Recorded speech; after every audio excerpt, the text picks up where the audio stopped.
Hi YouTube, this is Jilly. I wanted to make a video today and show the progress of what I've been doing. So I love going to thrift shops, and hi everyone, whoever watches my YouTubes, thank you so much. I've gotten a few responses lately from people and it's really nice to have old and new. So thanks for liking, subscribing, and possibly telling people about me.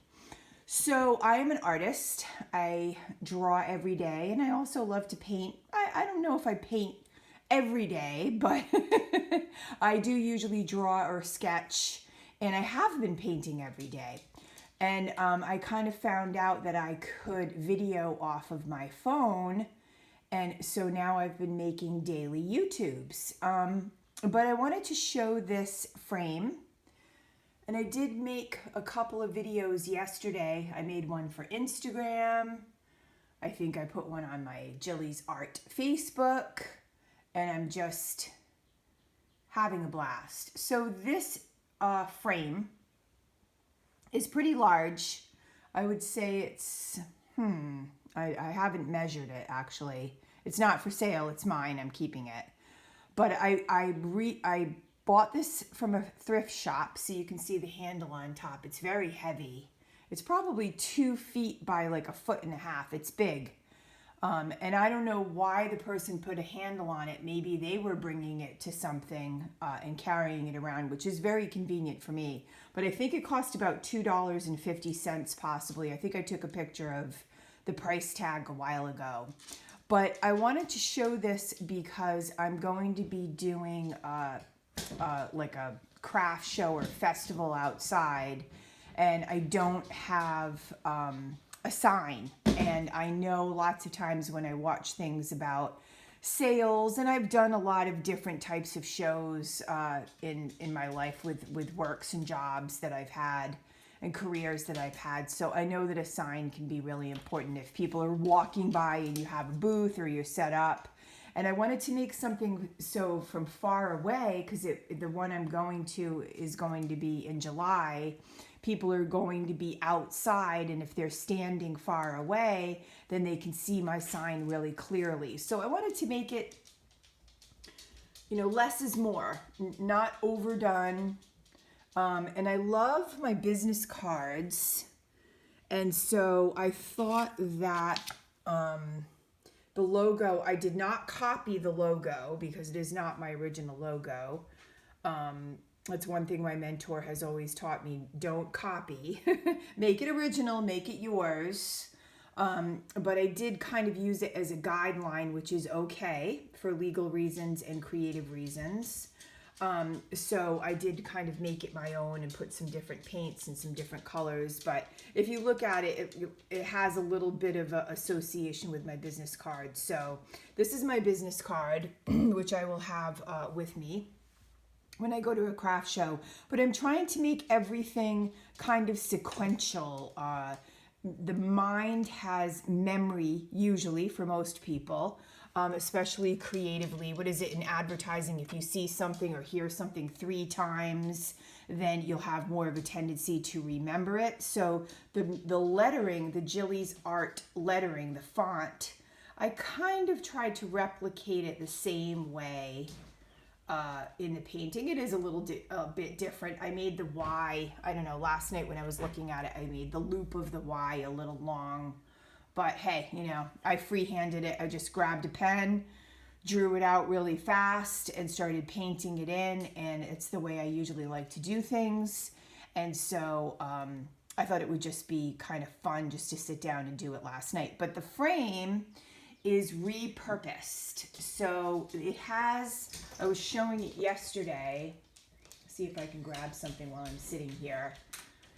Sorry, I'm moving all over the place. I'm sitting up with my phone filming. The frame has like a plastic portion on it that was a decorative piece of artwork. It was like a big lily or something with like writing. And so I bought it at the thrift shop, and I bought some sandpaper, and I sanded that plastic part down here. I sanded just the plastic part down of the picture, and it was well ventilated, and I did have a safety mask on and stuff like that. So I did it. I know pretty much how to do things like that. And so, you know, I was careful. And so I sanded the whole thing down. I cleaned it up. And then I put some, I don't know if it's exactly gesso. I had found what I had bought. I think it was an acrylic gloss that I used over it. And lots of times I'm experimenting. I don't think it would be something I would sell to somebody because I didn't have any idea how it would come out, especially because it's not a canvas. It's a piece of plastic that was glued onto the back of this frame. So I didn't do it. I bought it like that. But anyway, I think it's really a fun idea for me, for my art, to create a sign, to pay $2.50 for it.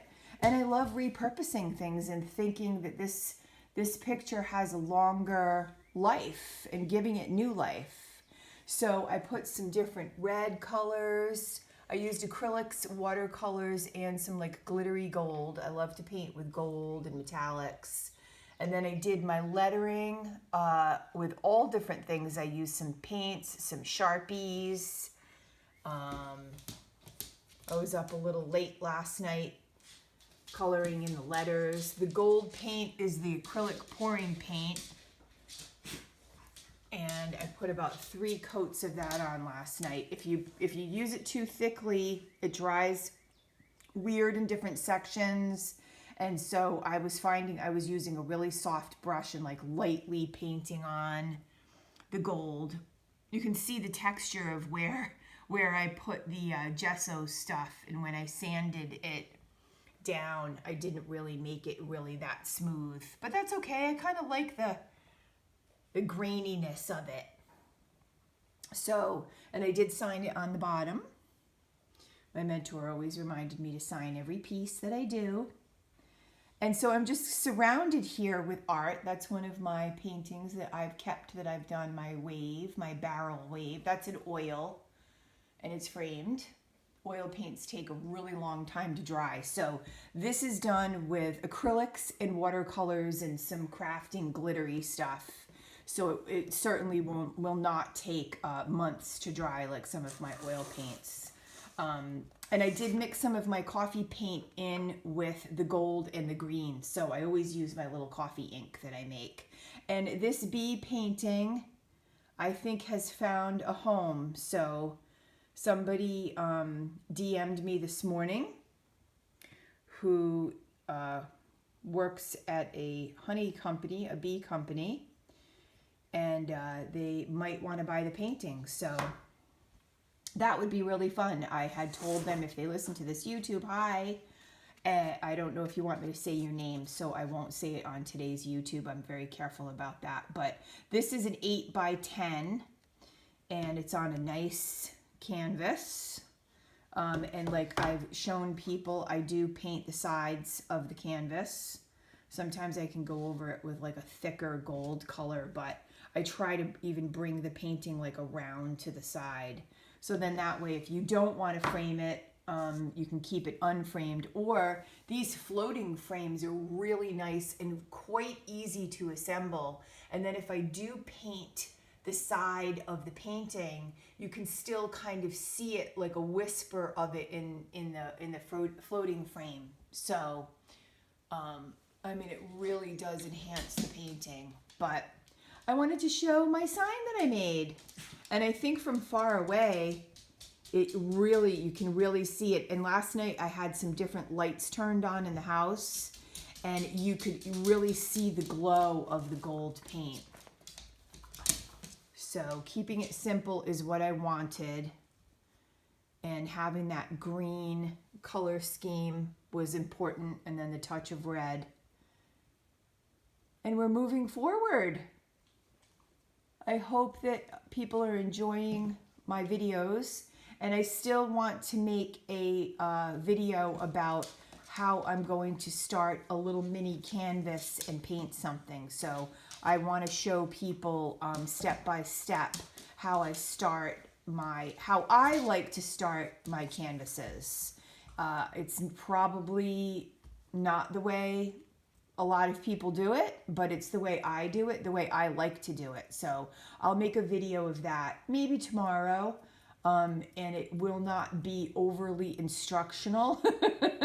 It'll just be kind of fun and light. And I will say this, that drawing experience with my painting really has helped me. So being able to sit down at a canvas and know that I have certain abilities to be able to draw something has really helped me with my painting. And looking at pictures, looking at things in real life. If you think that you want to maybe paint some flowers, okay, like the flowers that I painted that I have in this vase. I don't want to drop it because I love this vase. I've had it for years. But then what I did was I painted this fairy painting. So the little flowers that are in this painting were in my backyard. So I have them, I painted from them. And if you can't get something like that and you need to use a reference, you can always look up things and then make it your own. Okay, and we've got the dog and the cat here trying to get into the video, so that's my cue that it's time to go.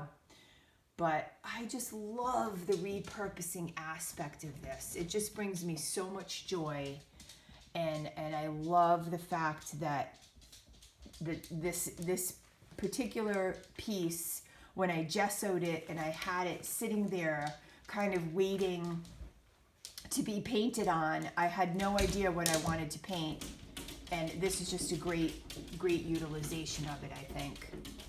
So I'll see you tomorrow. Love, love, Jilly.